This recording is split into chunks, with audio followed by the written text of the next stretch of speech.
Welcome back to the channel. In this chapter, Winston seeks the truth, not from books or history, but from the worn-out faces and forgotten corners of the city. As the scent of real coffee draws him into memory, a single phrase echoes through him. If there is hope, it lies in the proles. But can a memory ever be trusted, or is it already rewritten? Let's follow his quiet rebellion through the streets of London and into the shadows of the past. In the dim, oppressive world of Airstrip 1, Winston Smith clings to the idea that hope, if it exists at all, must lie in the proles. As he writes in his secret diary, the proles make up 85% of the population, an enormous reservoir of potential power that remains dormant. Winston believes that the party is impervious to attack from within. Its control is absolute, its surveillance omnipresent, and any resistance is fragmented and voiceless. If rebellion is possible, it must come from those ignored and dismissed by the regime. Yet even as he hopes for revolution, Winston recalls a moment of false hope, a cry of despair from a crowd of prole women, which turned out to be over something as trivial as a shortage of saucepans. He recognizes a grim truth. Until they become conscious, they will never rebel, and until after they have rebelled, they cannot become conscious. It is a paradox that defines the proles' imprisonment. They are free in a superficial sense, free from telescreens, free to indulge in vice, free even to hold on to ancestral ways, but they are also politically inert, lacking awareness of the structure that confines them. Their lives revolve around petty quarrels, gambling, football, and the struggle for survival. The party leaves them largely alone because they pose no threat. Winston reflects on the absurdity of the party's contradictory narratives. On one hand, the proles are said to have been liberated by the revolution from capitalist tyranny. On the other, they are treated as subhuman, incapable of self-rule. Through doublethink, the party maintains this cognitive dissonance. The slogans and fabricated histories constantly reinforce the illusion of progress, portraying the past as a time of unending misery. Children are taught to believe that before the party, there was only starvation, oppression, and cruelty at the hands of top-hatted capitalists. But Winston senses the hollowness of these tales. Even as he copies a passage from a children's history book, he knows the picture it paints is a fantasy. He has no concrete memories to contradict it, only a visceral, unspoken belief that life was once better. The past is a battlefield the party dominates. Winston remembers with bitterness that he once held undeniable proof, a photograph that exposed the party's lies. It had shown three men, Jones, Aronson, and Rutherford, at a party event in New York on a date they had supposedly been in Eurasia betraying the state. He had held this proof in his hands, only for it to vanish into the memory hole. The erasure of truth is not merely an act of control, it is the cornerstone of the party's power. Winston is tormented by his inability to know what is real. If the past can be rewritten, then reality itself is pliable. The party does not just lie about the past, it reshapes the framework of thought. At one point, Winston writes with quiet despair, "I understand how, I do not understand why." He fears he may be mad, a lone voice insisting that reality exists outside the mind. But what terrifies him most is the possibility that he might be wrong. In this turmoil, the figure of O'Brien appears in his mind, a man he believes shares his dissent, though they have never spoken openly. Winston writes as if for O'Brien, framing his thoughts as a message for another soul who might still hold on to truth. He affirms one final axiom: freedom is the freedom to say that 2 + 2 make 4. If that is granted, all else follows. Later, Winston walks alone through the slums of pro-London. The smell of real coffee triggers a memory from childhood. He skips an evening at the community center, a dangerous act of nonconformity. He wanders through crumbling streets where life swarms in its chaotic, unpolished form. Though the party dismisses the proles as animals, Winston sees in them something human and raw. He sees joy in argument, lust, and vitality, all things the party has sterilized in its members. A rocket bomb suddenly hits nearby. Proles scatter instinctively, and Winston narrowly avoids being hurt. He finds a severed hand in the debris and kicks it away, numbed by the casual horror. In the pub-lined streets, the proles continue their lives as though nothing has happened. They argue, they gamble, they drink. Winston observes three men arguing furiously about lottery numbers, a glimpse of their passion, though misdirected. The lottery, he knows, is a sham, yet the proles are captivated by it, their fervor harnessed for illusions. He wonders again why such energy cannot be directed at overthrowing the party. But their anger is dissipated into petty grievances. They lack the language and conceptual framework to revolt. This chapter reveals Winston's deepening isolation, his desperation to find something or someone that affirms the truth he clings to. The proles are both his greatest hope and his greatest despair. He sees their potential, but also their chains. And through his musings, Orwell paints a chilling portrait of a world where truth is obliterated, where history is a tool of control, and where even the simple fact that 2 + 2 = 4 must be defended with courage and conviction. Winston's resistance is not yet action. It is the quiet, stubborn insistence that truth exists, and in a world where minds are shaped by power, even that is a revolutionary act. In his lonely contemplate on, Winston senses that the party's power lies not merely in its brute force or surveillance, but in its ability to annihilate the individual's capacity for independent thought. To question reality becomes the gravest of all heresies.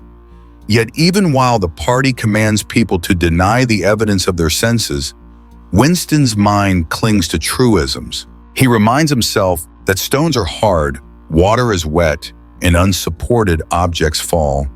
Truths that seem absurd to reaffirm, yet essential in a world built upon lies. What haunts Winston most is not the omnipresence of lies, but the possibility that one might cease to care, cease to resist, and eventually come to believe. The psychological terror of the party is to create a reality so encompassing that deviation becomes not only dangerous but unthinkable. It is not enough to obey. One must believe. In the face of such totalitarian logic, the smallest act of independent reasoning becomes a spark of rebellion. Even amidst this bleakness, a stubborn ember of hope flickers within him. That hope is not naive. It is aware of its own fragility, but it persists precisely because it affirms the existence of something beyond the party's grasp, an inner sanctuary of truth, memory, and meaning. And so Winston writes, not only to preserve the past, but to remind himself that he is still human. And that act in itself is a defiance the party can never fully extinguish. In George Orwell's 1984, the section in which Winston contemplates the role of the proles is both intimate and expansive, revealing the fragility of truth under totalitarian rule and the flicker of hope that remains even in the darkest psychological corners. His belief that if there is hope, it lies in the proles is not just an observation. It is a quiet cry for something real, something human in a world stripped of both. The proles, who make up 85% of the population, seem to possess the power to dismantle the party, yet they remain distracted and pacified. Winston's faith in them is laced with sorrow, not because they are incapable, but because their capacity is wasted. When he witnesses their outrage over a saucepan shortage, a cry that momentarily mimicked the revolution, he realizes that even their anger is misdirected. Until they become conscious, they will never rebel, and until after they have rebelled, they cannot become conscious. This paradox, gently delivered, reveals Orwell's warning. Without awareness, there can be no change, and without change, no awakening. The proles, left to beer and lotteries, are allowed to remain free, but this freedom is hollow, for it lacks power and direction. Winston reflects on the party's manipulation of history, particularly the narrative that it liberated the proles from capitalist cruelty. Children's textbooks now paint a grotesque image of the past: starving orphans, monstrous capitalists, and a world devoid of dignity. Even as Winston copies a passage from one of these books, he knows the words are false. He cannot disprove them factually, but instinctively, in his bones, he feels the lie. His memory, though hazy, is an act of rebellion. He remembers a photograph, solid evidence that 3 party traitors had been in New York on the date they allegedly betrayed Oceania in Eurasia. That scrap of truth, quickly destroyed, still haunts him. In this moment, Orwell shows that memory, however fleeting, carries power. The party may erase records, but it cannot fully extinguish what has been known, what has been held. Winston's torment is not simply about forgetting. It is about the fear that nothing real can be trusted anymore. He writes with solemn conviction, "I understand how, I do not understand why." The party's tactics are visible, but their purpose seems senseless. It is not power for the sake of order or even ideology. It is power for its own sake. Winston's confusion reflects the bewilderment of many who live under systems that suppress not only freedom but meaning. The cruelty isn't just physical, it's epistemological. In this fog, Winston turns his thoughts toward O'Brien, a man he barely knows but believes to be an ally. He writes as though speaking to him, sharing in his thoughts in a diary that may never be read. Yet this imagined companionship brings comfort. He feels less alone. The simple act of writing for someone, anyone, becomes a lifeline, a spiritual thread that connects his solitude to hope. One line, more than any other, captures the soul of Winston's resistance. Freedom is the freedom to say that 2 + 2 make 4. If that is granted, all else follows.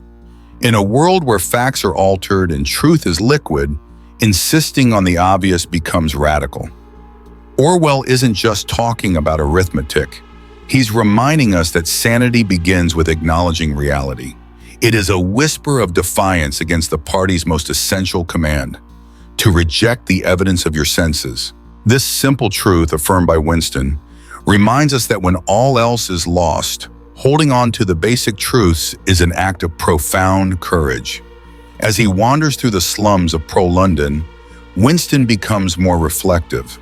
The smell of real coffee conjures a childhood memory, piercing the veil of the present. He skips his scheduled evening at the community center, choosing solitude over forced conformity. In Orwell's world, even walking alone is subversive. There's a word for it: own life. To seek solitude, to value introspection, is to threaten the uniformity the party enforces. Winston's stroll through the city is not dramatic, but it is deeply human. He watches the proles, laughing, yelling, flirting, fighting, and feels a pang of something lost. These people, though impoverished and uneducated, retain their raw vitality. They cry out, they react, they live. In contrast, party members move like shadows, controlled, sterile, deadened. When a rocket bomb explodes nearby, Winston flings himself to the ground instinctively.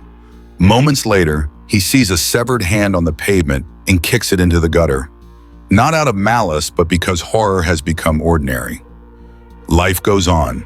The proles gather in pubs, argue over lottery numbers, and return to routine. Orwell masterfully shows how trauma, when constant, breeds numbness. But even in this numbness, there is something resilient. The proles' argument about the lottery, though based on a lie, demonstrates their ability to care, to feel passionately, to remember. Their energy is real. It's just misdirected. This misdirection is no accident. The party doesn't merely silence dissent. It reroutes emotion into safe, contained rituals. Orwell is asking us to consider, what would happen if that energy were awakened? Winston's despair deepens as he realizes that the party's control isn't maintained through fear alone. It thrives on eroding the individual's sense of reality. To believe what is false, to forget what is true, to distrust even one's own memory, this is the party's greatest weapon.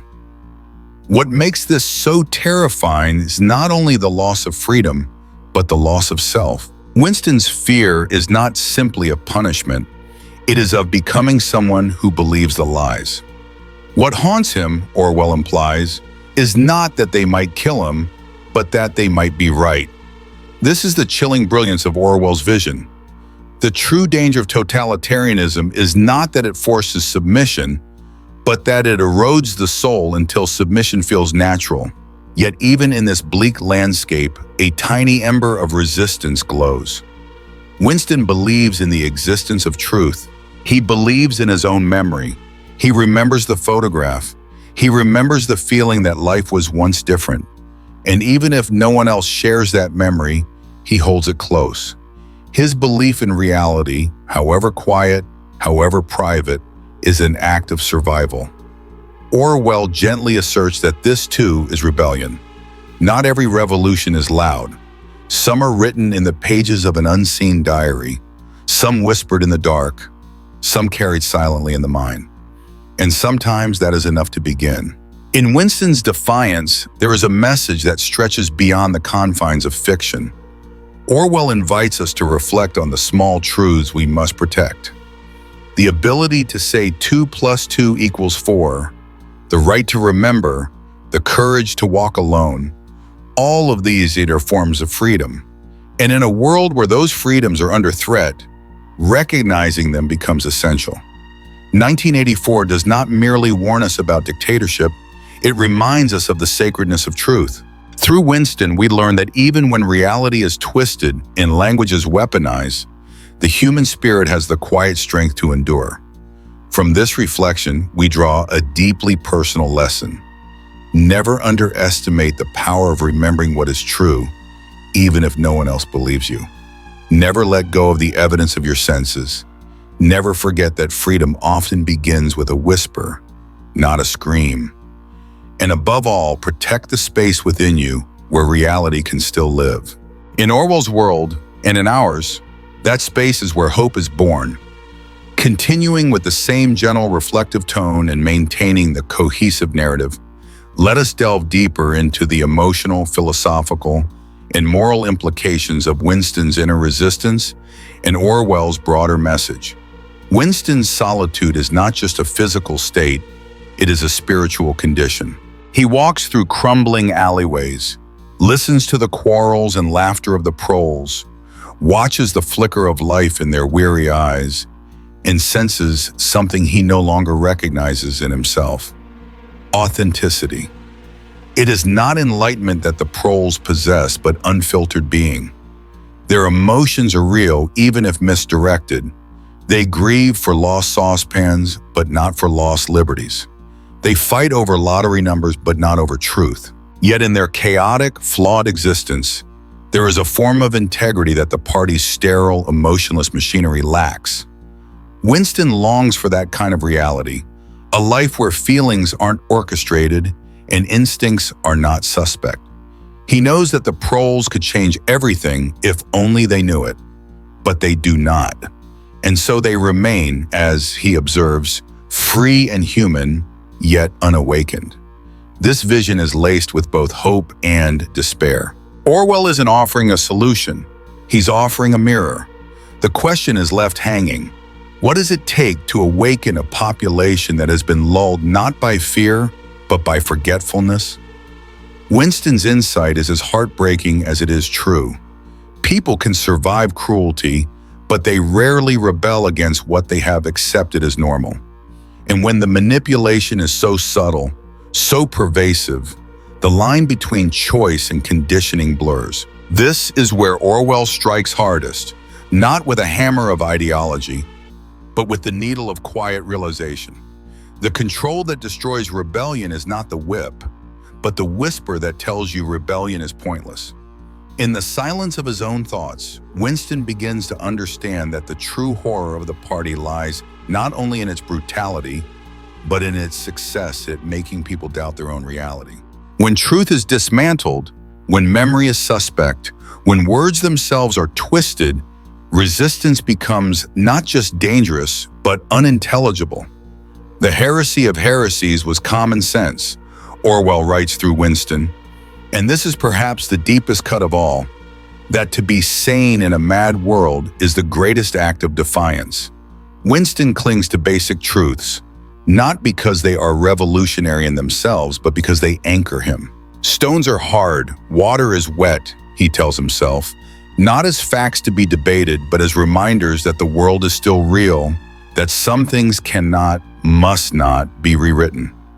Orwell's brilliance lies in showing that the erosion of truth doesn't always come with sirens. Sometimes it comes with slogans. Sometimes it comes with silence. The party's demand that people reject the evidence of their own eyes and ears is not only an attack on intellect, it is an assault on the soul. In that world, to trust yourself is the most radical thing you can do. And Winston, though afraid, though unsure, still trusts himself, still believes in that forbidden idea that 2 + 2 make 4. This quiet conviction builds the moral core of Orwell's message. The fight for freedom is not only on battlefields or in elections, it is also within each human being who chooses to think, to remember, to feel. In a world where conformity is worshipped and deviation is punished, even a thought, even a private doubt, is a form of resistance. Winston's diary is not just a record of thoughts, it is a declaration of personhood. He writes not only to O'Brien, whom he believes to be a fellow rebel, but to himself, to the version of himself that refuses to vanish. And so the lesson deepens. When systems of power make us question our senses, the act of believing what we see, what we feel, becomes sacred. When language is weaponized to mean its opposite, when war is peace and ignorance is strength, then the simple truth becomes an act of courage. Orwell warns us that when facts become flexible, the foundation of freedom begins to rot. But he also reminds us that the antidote is within us, the ability to feel what is real, to remember what was, and to say without shame, this is wrong. As Winston turns his mind again to O'Brien, hoping against reason that someone else shares his clarity, Orwell touches on something deeply human, the need for connection, for solidarity. Even if imagined, even if unconfirmed, the belief that we are not alone sustains us. Winston does not need proof that O'Brien is a rebel. He needs to believe it, and that belief makes his writing bearable. It gives shape to his pain, direction to his doubt. Orwell shows us that hope does not always come with certainty. Sometimes it survives on faith. In the final notes of this meditation, Winston's resolve sharpens, not into action, but into inner resistance. He knows that the party can erase documents, change history, even destroy his body. But if he can hold on to what he knows to be true, if he can continue to say, even silently, 2 + 2 make 4, then he is still free. This is Orwell's final gift to us in this chapter. The truth that our thoughts, our memories, and our small truths are our last refuge and our first rebellion. And so the lesson that emerges, softly yet unmistakably, is this. When the world is built on lies, truth becomes a sacred duty. When power demands submission of the mind, to think is to resist. And when reality is manipulated, the simple, honest remembrance of what is real becomes our greatest weapon. Winston's journey is not heroic in the traditional sense. He does not storm barricades or lead revolutions. His rebellion is quiet, trembling, written in ink that may never be read. But in this trembling, in this ink, lies the most human of acts. To say, even in the face of the impossible, I believe this is real. Orwell does not tell us that this will be enough to win, but he shows us that it is where freedom begins. In this haunting chapter of 1984, Orwell shifts his focus to Winston's pursuit of memory and meaning in a world dominated by illusion and controlled narratives. The story begins with the lottery, a grand deception carefully orchestrated by the Ministry of Plenty. For the proles, it is not merely a weekly event, but a central pillar of their emotional existence. It offers them a tantalizing dream, a fantasy of wealth and escape that sustains them amid a bleak and monotonous life. Winston knows, as all party members know, that the large prizes are fictitious, that the supposed winners do not exist, and that the entire scheme is designed to entertain and pacify the masses. Yet the lottery continues to captivate millions. It is a ritual, a shared myth, a manufactured hope, effective because it diverts attention from reality. This deceptive spectacle triggers Winston's deeper longing for truth. Despite everything, he still clings to the thought, if there is hope, it lies in the proles. He knows that writing it down feels logical, but believing it, truly believing it, requires faith. Looking at the weary faces of the people on the street, he finds it difficult to reconcile this belief with the apparent apathy that surrounds him. Yet he cannot let go. If change is ever to occur, it must come from these people. Not from party members, not from secret conspiracies, but from the raw, unfiltered masses. As Winston meanders through the alleys of London, a place stained with time and decay, he feels a strange sense of familiarity. Turning down a slope, he hears voices echoing through a narrow street. The path leads him to a sunken alley where a few stall keepers sell limp vegetables. There, Winston suddenly recalls. Nearby is the very junk shop where he had bought the diary he now uses to capture his most subversive thoughts. Not far from there, he had also bought the pen holder and ink. These mundane objects are now artifacts of rebellion, his tools for preserving reality.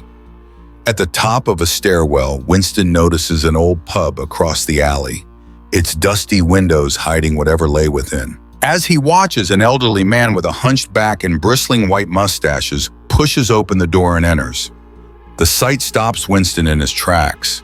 That man, he thinks, must be over 80, already middle-aged when the revolution occurred. This realization strikes him like a bolt of insight. That old man might be the last thread connecting the present to the vanished world of capitalism, to a time before the party rewrote history. The impulse is sudden and irrational, but it takes hold of him fiercely.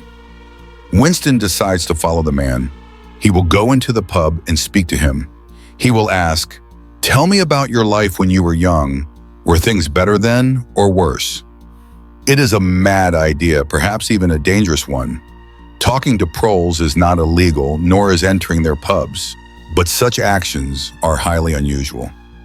Unusual is enough to draw suspicion. Determined, Winston descends the steps and crosses the narrow street. He opens the door and is instantly hit by the smell of sour beer and unwashed bodies. The moment he steps inside, conversation drops, and all eyes shift toward him.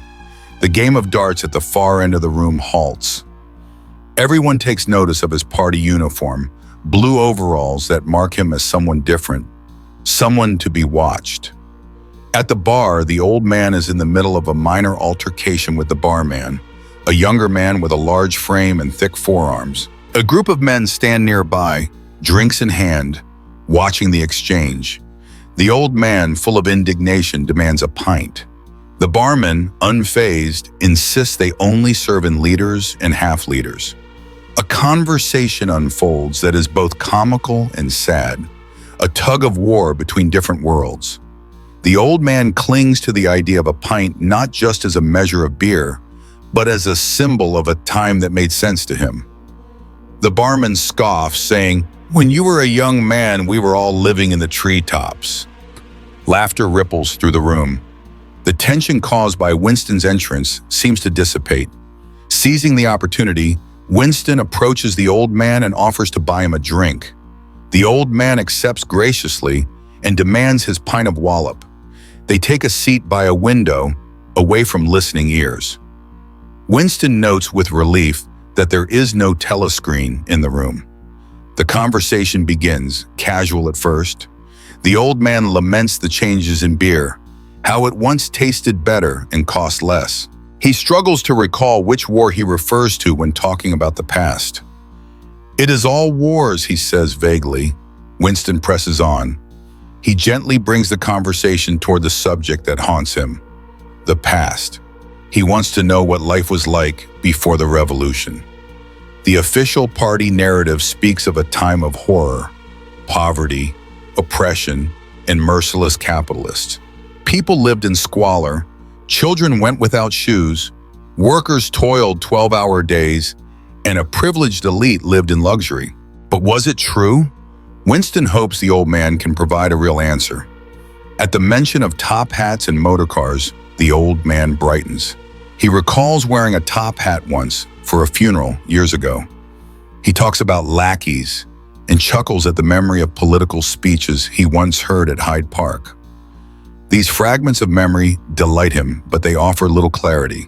His recollections are filled with anecdotes, vivid yet disconnected from the broader reality Winston seeks. Winston tries to guide the conversation toward structure, toward meaning. Was there more freedom then or now? Were the poor treated as inferior? Did the rich demand deference? The old man answers as best he can, but the answers are muddled. Yes, he says, you had to touch your cap to show respect. Once he recalls, a gentleman pushed him on boat race night. But these are singular events, not reflections of an era. The deeper Winston probes, the more helpless he feels. The old man's memories are a heap of scattered details, personal, vivid, but useless in the face of Orwellian truth control. One might question him all day, Winston realizes, and never arrive at a clear conclusion. Perhaps the history books are true. Perhaps they are not. The only living links to the past are too fragmented, too dulled by time and hardship to offer resistance to propaganda. Still, Winston makes one last attempt. He asks plainly, was life better before the revolution, or is it better now? The old man pauses, reflective. The beer has softened him. He answers not with historical analysis, but with the weary wisdom of age. Life as a young man had its pleasures, health, strength, freedom from bodily pain. Now, as an old man, he suffers from constant ailments, from a rebellious bladder, from aching feet. But there is peace too. No worries about women, no desires he cannot satisfy. It is a portrait not of politics, but of the slow erosion of life. Winston realizes it is futile. The old man cannot offer him what he needs: a definitive statement, a condemnation of the party, or even a clear comparison between the past and present. The truth, if it exists, lies beyond reach. As the old man hurries off to the urinal, Winston stares at his empty glass and drifts once more into the street. He reflects, with quiet despair, that within 20 years the question, was life better before the revolution, will be meaningless. It is, in a sense, already meaningless. Those who lived through both eras can no longer compare. Their memories are cluttered with irrelevant details. They remember faces, arguments, bits of conversations, the look of dust on a windy morning, but not the facts that matter. Orwell's message is devastating. The past cannot be destroyed only by force. It can also be erased through confusion, distraction, and time.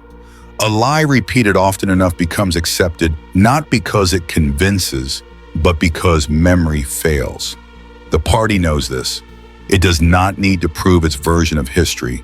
It only needs to ensure that no one can prove otherwise. This chapter is one of Orwell's most subtle and tragic. There is no violence, no grand confrontation, no telescreen screaming orders. There is only a quiet, desperate search for truth in a world where truth has become vapor. Winston's effort to connect with the past, to hold on to something real, collapses under the weight of forgetfulness. It is a warning that history, when not protected, becomes pliable. And once that happens, so does everything else. In the end, Winston's silent walk back into the street is not a defeat of curiosity. It is a mourning of loss. The world he wants to understand has already vanished. All that remains are fragments, drifting like ash, waiting to be swept into the memory hole. This moment between Winston and the old man reveals the heartbreaking inadequacy of memory under authoritarian rule. The old man, though alive before the revolution, cannot offer Winston any coherent comparison between the past and the present. He remembers fragments, beer prices, the occasional top hat, a shove on boat race night. But these fragments, stripped of context and connection, are like pieces of a puzzle that no longer form a picture. Orwell's brilliance lies in illustrating that once the narrative of the past is broken into incoherent details, it loses its power to illuminate the present. The conversation, at times almost comic in its misalignment, is deeply tragic underneath. Winston's questions are weighted with desperation. "Do you feel that you have more freedom now than you had in those days?" he asks, reaching for clarity. But the old man meanders through stories of bladder troubles in long-vanished fashions, unable to grasp or perhaps unwilling to confront the philosophical weight behind the question. It is not his fault. He has not been trained to think in political terms.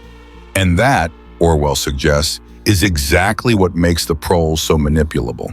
This passage subtly critiques how society can strip individuals of their ability to interpret their own experiences. When language is eroded, when historical context is denied, people are left with memories that feel personal but lack social meaning. The old man may remember a capitalist shoving him into the street, but he cannot link that moment to a system of oppression. Without the framework to interpret, his memories become anecdotes rather than evidence. Orwell's warning is thus sharpened. The past is not only vulnerable to falsification through lies, but also to irrelevance through forgetfulness. Winston's growing realization is laced with quiet despair. If the people who lived before the revolution cannot clearly say what life was like, and if those who live now are immersed in lies, then truth itself becomes a vanishing concept. Orwell writes that in 20 years the question, "Was life better before the revolution than it is now?" will cease to be answerable. But the deeper message is that even now it is functionally unanswerable, not because evidence does not exist, but because the human capacity to remember and interpret has been quietly eroded. And yet, Winston's attempt to uncover truth carries a deeper meaning. The search itself is meaningful. The desire to understand, to connect, to know, that is the beginning of resistance. Orwell doesn't suggest that Winston will find what he is looking for.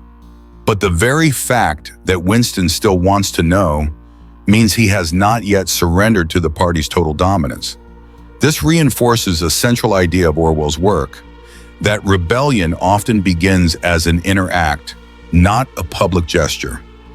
Here the text offers a set of reflections relevant far beyond its dystopian setting. In a time when disinformation spreads quickly and histories are rewritten or reframed to serve power, the need to safeguard memory becomes urgent. We are reminded that truth is not just a matter of facts. It is a matter of coherence, of language, of context. The ability to tell a story about the past, to compare one time to another, is a form of power. When that is taken from people, they lose not only their history, but their ability to imagine alternatives to the present. Winston's encounter with the old man also emphasizes the importance of intergenerational memory. If older generations cannot communicate their lived experiences in ways that younger people can understand, then the lessons of the past risk being lost. But this communication requires more than memory. It requires clarity, willingness, and a shared language. In Orwell's world, those tools have been intentionally dismantled. In ours, they are often neglected. The scene urges us to ask, what are we doing to preserve the memories that matter? Are we helping the next generation understand not just what happened, but what it meant? One of the most quietly devastating aspects of this chapter is how easy it becomes for Winston to feel defeated. He enters the pub with a flicker of hope. He exits with a sense of futility. The old man's story, filled with bodily complaints and nostalgic ramblings, offers no resistance to the party's narrative. The old man's memory was nothing but a rubbish heap of details, Orwell tells us. The metaphor is exact. History, when not curated with purpose, becomes a pile of disconnected fragments. And this, too, is a kind of control. And still, Orwell does not entirely extinguish hope. There is something noble in Winston's refusal to stop asking questions. There is courage in his desire to compare, to know, to remember. His search for truth may be fruitless in this moment, but it is not meaningless. In a society that has stripped away the tools of understanding, the act of seeking understanding is radical. The final image of Winston leaving the pub, reflecting on the looming erasure of history, lingers with quiet sadness. His internal monologue captures the essence of Orwell's message, that truth is not only a political issue, but a deeply personal one. When a person can no longer trust their memory or find someone to confirm it, they begin to lose their sense of self. From this passage, we draw several enduring lessons that apply as much to our time as to Winston's fictional world. First, that truth requires care. It must be recorded, remembered, and retold. Second, that dialogue across generations is essential to preserving collective memory. Third, that resistance begins in the smallest of actions, in asking a question, in offering a drink, in seeking clarity. Fourth, that systems of power often work not by overt suppression, but by subtle erosion of thought and language. And finally, Orwell teaches us that even when we are surrounded by forgetfulness, we must not forget what it means to be human, to care, to wonder, to reach across time and ask, what was it like? For in the asking, we reclaim our place in the story. Winston's brief encounter in the pub becomes emblematic of the deeper tragedy that Orwell explores throughout 1984. The steady, deliberate suffocation of memory and meaning. The proles, though free in the technical sense, are no less prisoners than the party members. Their imprisonment, however, is one of disinterest. They are not watched as closely because they are not expected to act or think in ways that challenge the status quo. This paradox that the ones who are free to think are the ones least likely to do so reveals a profound insight into human psychology and social manipulation. Orwell uses the lottery to illustrate this. The proles treat it with religious devotion, their lives revolving around its weekly draw. It was their delight, their folly, their anodyne, their intellectual stimulant, Orwell writes. And even though the party knows and even admits to itself that the prizes are largely fictitious, the illusion is maintained because it serves a purpose. It pacifies. The lottery is not just entertainment, it is engineered hope. Its function is to keep minds busy and hearts dulled. This manipulation of dreams and desires is as potent as any physical chain. As Winston walks into the dingy pub, propelled by a sudden hope that he might finally find someone who remembers a different time, Orwell brings us to a deeply emotional moment. The pub, with its dusty windows and the scent of sour beer, becomes a time capsule of sorts. The old man Winston encounters is a relic, a living fossil whose memories should have been bridges to the past. But what Winston finds is heartbreakingly incomplete. Their conversation is disjointed. Top hats, lackeys, and vague recollections of boat races float up from the man's memory, but they fail to construct a coherent picture. The past, in his mind, is a series of isolated anecdotes. He remembers donkeys years ago and the beer being cheaper, but nothing that answers Winston's core question. Was life better before the revolution than it is now? This failure is not the old man's fault. It is the result of decades of erasure, confusion, and disuse. Memory, like a muscle, weakens when not exercised. Orwell suggests that once a society loses the tools to articulate its past, it loses the ability to challenge its present. When Winston leaves the pub, it is with a heavy heart, not because he was lied to, but because the truth has become unreachable. And in this lies one of Orwell's most chilling warnings, that apathy can be as effective a tool of control as fear. The proles are allowed their distractions, the lottery, beer, meaningless disputes, because these ensure that their passions remain confined to safe, predictable rituals. The ministry of plenty need not physically repress them. It need only feed them illusions. The lottery is not just a fake. It is a metaphor for how hope is engineered, how even dreams are dictated. Winston knows this, and yet he still watches them argue passionately about numbers, desperate to make meaning from noise. This juxtaposition of internal awareness and external hopelessness reveals the full extent of Orwell's critique. The party doesn't merely punish dissent, it preempts it. It renders its citizens incapable of conceiving rebellion not because they are physically shackled, but because they no longer possess the intellectual scaffolding needed to resist. When Winston tries to extract from the old man a clear answer to the question, was life better before the revolution? He's not only seeking facts, he's seeking validation. He's seeking a connection to a reality outside the party's reach. Yet Orwell does not end this moment with absolute despair. There is still dignity in Winston's attempt. His gesture is human, deeply so. And though the old man fails to give him what he seeks, the exchange affirms something else, that as long as questions are asked, even clumsily, the thread of truth is not fully severed. Memory, like history, is a battlefield, and in Orwell's world, it is a war that must be fought in silence, in solitude, in trembling ink on fragile pages. The war to say this happened. This too applies to our modern world. In a time where misinformation thrives and the line between fact and fiction is deliberately blurred, Orwell's insights are not relics. They are roadmaps. The suppression of history does not require burning books. It requires confusing timelines, sowing doubt, and breaking the connection between past and present. When Winston walks out of the pub, he walks into a future where that connection might soon vanish entirely. The urgency in Orwell's message is not dramatic. It is quiet, steady, and urgent. So perhaps the deepest message here is this: truth is relational.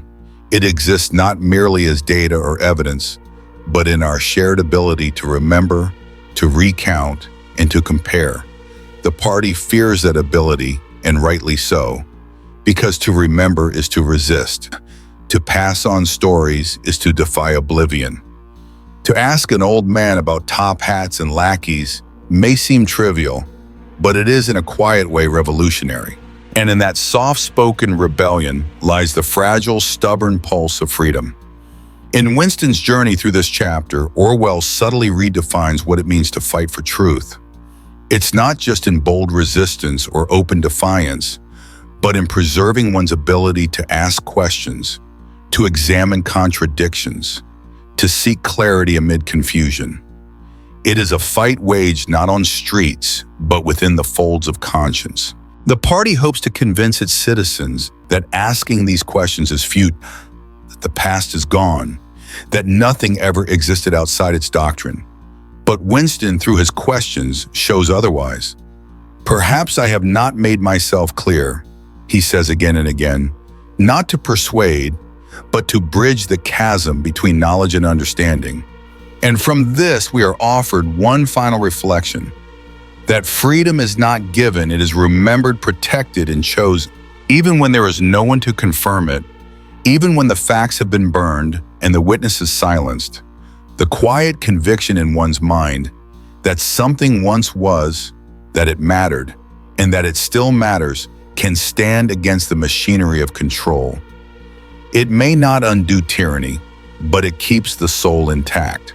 Orwell leaves us with this haunting yet empowering truth, that the most powerful act of rebellion might simply be to believe what is real, to refuse to let memory die, and to pass on the question, even when no answer is possible. Was life better before? In the echo of that question, freedom waits to be found again. Winston's experience in the pub then becomes more than a failed interview with an elderly man. It becomes a symbol of historical collapse. When the past can no longer be articulated, when its witnesses are scattered, disoriented, or simply unable to express what they once lived, then the narrative of the present becomes unchallenged. This is not merely a loss of memory, it is the foundation of dictatorship. Orwell asks us to consider, How do regimes endure, if not by making sure that alternatives become incomprehensible? And this lesson reverberates through time. In contemporary life, we face similar dilemmas, not through telescreens, but through overloaded information streams, curated echo chambers, and fragmented attention. Our challenge is not a single monolithic regime, but a landscape where truth is diluted by noise. And just like Winston, we must ask, can we still distinguish what is real? Can we still compare, contrast, and question? Or will we too someday fail to answer, was life better then? This closing meditation is Orwell's quiet plea, not for revolution, but for vigilance. The world may not yet resemble Oceania, but the patterns are familiar. When systems prefer emotion over evidence, when the past is rewritten for comfort, when the power of memory is underestimated, we inch toward forgetting. And Orwell reminds us, forgetting is the fertile ground from which control takes root. So let this chapter be a reminder, not of Winston's failure, but of his courage. He steps into the pub not because he knows what he will find, but because he hopes. And hope, when anchored in the search for truth, is never in vain. It is the beginning of resistance, the beginning of remembering, the beginning of becoming truly free. In the murky atmosphere of Oceania's relentless regime, Winston Smith found himself swallowed by a haunting sense of disorientation, both physically and psychologically. His thoughts had been spiraling into forbidden territories, reflecting on the obliteration of truth, the corrosion of memory, and the party's terrifying capacity to erase all evidence of the past. History had become liquid in the hands of the regime, and when written records no longer matched lived experiences, citizens had no choice but to accept the rewritten version. The party's manipulation of collective memory rendered truth subjective and untethered, forcing people to accept claims without means of verification. For Winston, this thought was chilling. Without a past, without an external standard, reality was whatever the party declared it to be. Wandering through a nondescript neighborhood, Winston's consciousness caught up with his physical presence. He had stopped in front of an old junk shop, the same place where he had once bought the illicit diary that had begun his slow psychological rebellion. Fear pricked at the edges of his awareness. Returning to the shop was an act of near-suicidal recklessness. And yet, he had not consciously decided to come. His feet had brought him there, as if drawn by some unconscious yearning for the past, for something authentic in a world where even beauty was suspect. The shop, dimly lit by an oil lamp, was presided over by a frail old man with mild, scholarly features. He was Mr. Charrington, a quiet and courteous figure whose soft-spoken manner and old-fashioned appearance gave the place a strange warmth. The air carried a scent of age and dust, but there was comfort in it, an almost sacred nostalgia for a time that no longer existed. Mr. Charrington remembered Winston as the man who had once bought a keepsake album. The conversation between them flowed gently, two men orbiting memories in a place saturated with forgotten artifacts and meaning. Drawn to a cluttered corner of the shop, Winston discovered a curious object, a glass paperweight encasing a piece of coral, its soft gleam untouched by the grime of the world outside. To Winston, it was more than just a relic. It represented an unspoiled remnant of a lost age, one that resisted the party's rewriting of time. He purchased it not out of utility, but as a talisman, a symbol of an era when beauty was not forbidden, when meaning had not been hollowed out by newspeak and surveillance. The weight of the glass in his pocket felt dangerous, but invigorating. Charrington, now more animated, invited Winston to view the room upstairs. As they climbed the creaking staircase, Winston was filled with both trepidation and wonder. The room above, modest and time-worn, had the air of a place once inhabited by love and life. An old bed stood by the window, a fireplace waited silently, and a comfortable chair faced the hearth as if someone might return to it at any moment. There was no telescreen, no eyes watching. The absence of this ever-present instrument of control filled Winston with an almost unbearable longing for solitude and safety. For one irrational moment, he imagined renting the room, using it as a secret haven, though he quickly dismissed the idea as absurd. Mr. Charrington, speaking with faint pride, explained that he had lived in the room with his late wife. He pointed out various items: a mahogany bed, a gate-legged table, a small bookcase containing little of value. But it was a steel engraving on the wall that seized Winston's attention, a drawing of a church, one he faintly recognized, St. Clement Danes. The name unlocked a piece of childhood, a half-forgotten nursery rhyme. Oranges and lemons, say the bells of St. Clement's.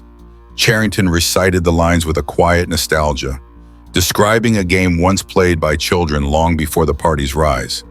The rhyme, disjointed, incomplete, lingered in Winston's mind like a ghost of cultural memory. The world described by Mr. Charrington was tantalizingly close, yet irretrievably distant. Buildings had been reassigned, churches repurposed, memories erased. The party's dogma taught that history began with a revolution. Anything preceding it was mythology, not fact. Even the architecture had been politically sterilized. There were no monuments to capitalism, no relics to admire, no books printed before 1960. The past, as a continuous thread, had been severed. Winston left without buying the picture of the church. It would have been too risky, too unwieldy. But the room, the rhyme, and Mr. Charrington's gentle voice remained with him. He learned that the man had lived there for 3 decades, had never changed the shop's name, and seemed to exist as a relic himself, quietly resisting time.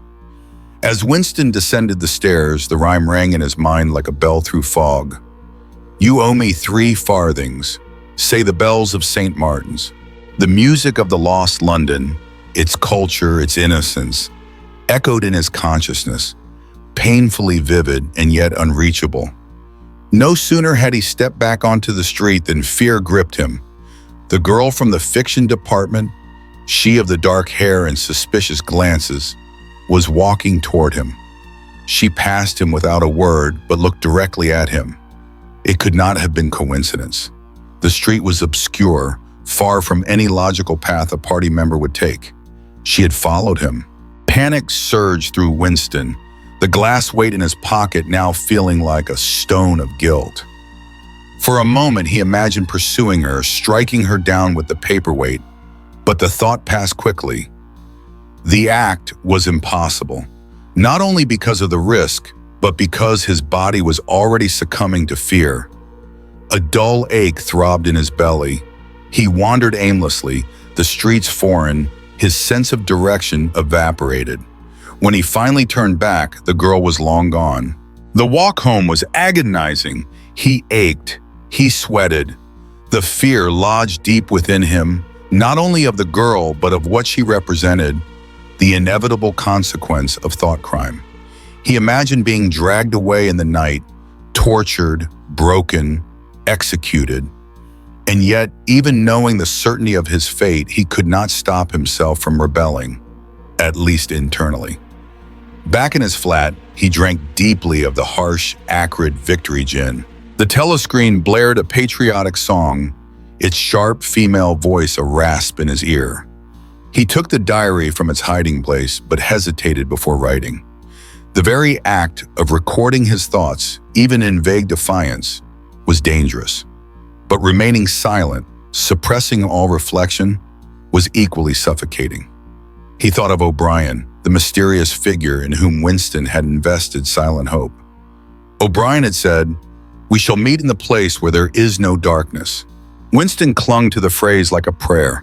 That imagined future, a space free of surveillance, of fear, might never come to pass, but to believe in it was to affirm that the present was not the only possibility. Yet the telescreen's voice, insistent and hollow, made focus nearly impossible. The face of Big Brother invaded his mind, smiling inscrutably from the coin he slid from his pocket. Beneath the gaze of that omnipresent visage, Winston recalled the party's slogans: freedom is slavery, ignorance is strength. Their paradoxical logic chilled him more deeply than the gin ever could. He pondered the nature of pain and fear, how the body betrayed the mind, how in moments of crisis, one fought not against tyranny, but against one's own physical paralysis. In the imagined torture chamber, it was not politics that overwhelmed. It was the immediacy of agony, the sheer biological need to escape pain. This insight stunned him. Heroism, rebellion, even love, all disintegrated when confronted with suffering. The body became the whole universe, and it demanded survival at any cost. Still, Winston opened the diary and forced himself to write. Not to do so would mean defeat. His resistance was quiet, even feeble, but it was resistance nonetheless. Through the haze of fear and disillusionment, he clung to fragile hope, to faint memory, to objects like the glass paperweight. They symbolized a past not yet fully extinguished and a future not yet born.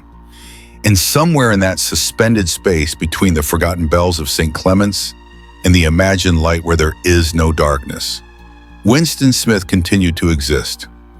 Even as Winston forced himself to write, his thoughts remained fractured, pulled between the stinging presence of the telescreen song and the weight of everything he could not say aloud. He thought of the diary not as a record for others, but as a fragile attempt to preserve a sliver of sanity for himself. It was an act of desperate authenticity in a world built on falsification. Even his audience, O'Brien, was a fiction for now, a projection of hope. But in a society where every relationship was transactional and every emotion filtered through fear, this one-sided communion felt sacred. The image of the coral paperweight returned to him, pulsing softly in the back of his mind. Its useless beauty, embedded in transparent glass, seemed to encapsulate something beyond language, a preserved moment, untouched by politics. It was a metaphor for everything he longed for but could not name: a stillness, a purity, a fragment of unbroken time. In the vast machinery of the party's control, where objects had no intrinsic value and history had no continuity, this small relic had become a personal emblem of resistance. But the spell of sentiment was short-lived. The practicalities of survival clawed their way back into Winston's consciousness. The presence of the dark-haired girl was a constant shadow now. Whether or not she worked for the thought police was almost irrelevant. What mattered was that he believed she might. The uncertainty was enough to poison every moment of solitude. He saw her now in every corridor, in every sudden silence, in every glance that lingered a second too long. Yet, paradoxically, the fear sharpened his sense of aliveness. The stakes had never felt more real. The risk of annihilation, of becoming one of the many who vanished without a trace, made each act, each memory, each sentence written, feel charged with meaning. There was no room left for passivity. Even the body's betrayal, its cramping fear and aching inertia, became part of the internal war. The idea of renting Mr. Charrington's upstairs room lingered in Winston's thoughts longer than it should have. He knew it was madness. The absence of a telescreen there, the illusion of privacy, was intoxicating. But it was also bait, a potential trap, or at the very least, a vulnerability that could be exploited. And yet, he found himself imagining it anyway. A kettle on the hob, a warm chair by the fire, a place to speak freely, to love, perhaps, or to die quietly. Outside, the world remained unchanged, gray, watchful, relentless. Inside, within the confines of his mind and his illicit diary, Winston fought to retain some semblance of identity. Every word he wrote was a battle against the erasure of the self. Every memory recalled was a rebellion against the party's enforced amnesia. The nursery rhyme, "Oranges and lemons, say the bells of St. Clement's," still echoed in his thoughts. It was more than just a tune. It was a fragment of a culture the party had failed to fully erase. In a society that had sterilized language, rewritten love, and criminalized memory, this simple rhyme became a portal to an earlier, messier, more human world.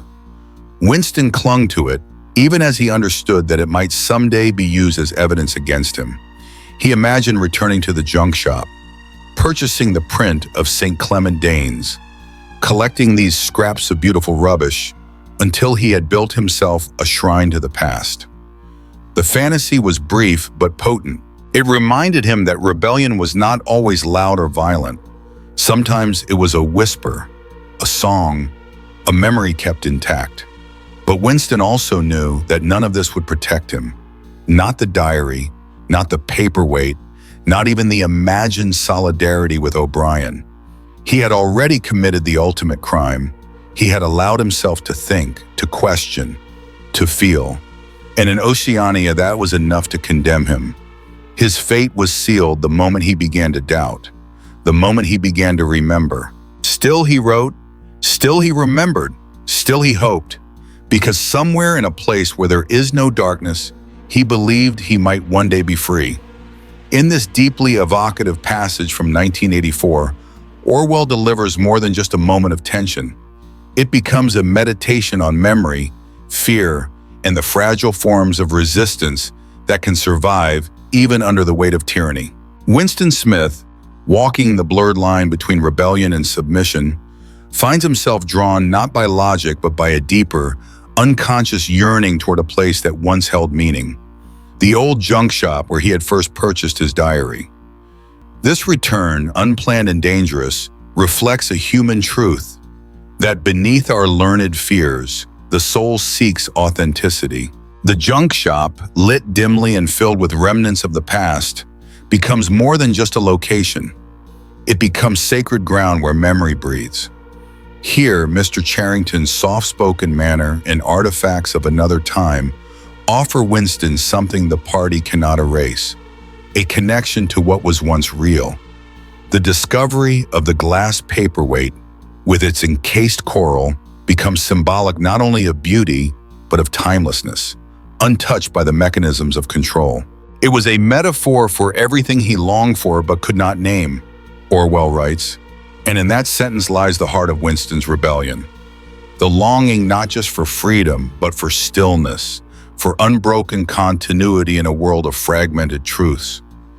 The rhyme, "Oranges and lemons, say the bells of St. Clement's," floats through the narrative like a melody from a lost culture, reminding Winston and the reader that even the smallest echoes of the past can carry profound weight.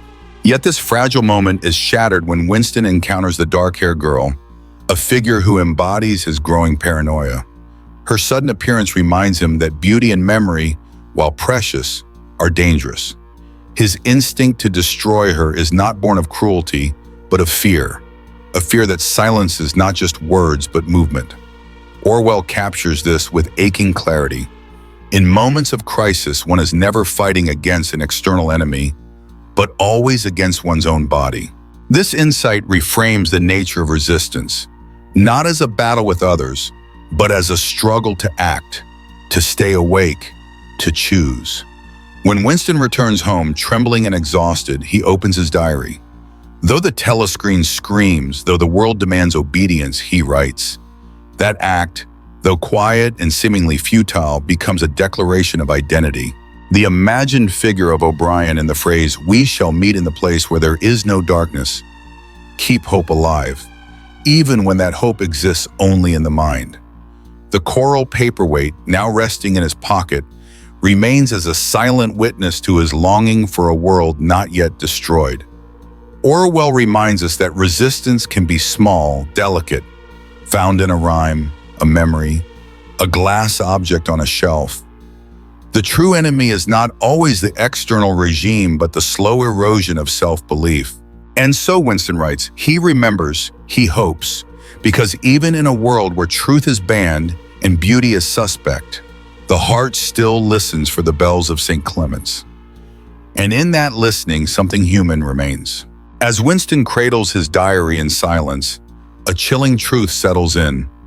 The past is not only forgotten, it is unknowable. Memory fails, records lie, and even instinct betrays. In this world, survival demands more than rebellion. It demands faith in the unseen. If you're moved by Winston's quiet defiance, subscribe for the next chapter, where the shadows grow deeper and the line between hope and delusion begins to blur.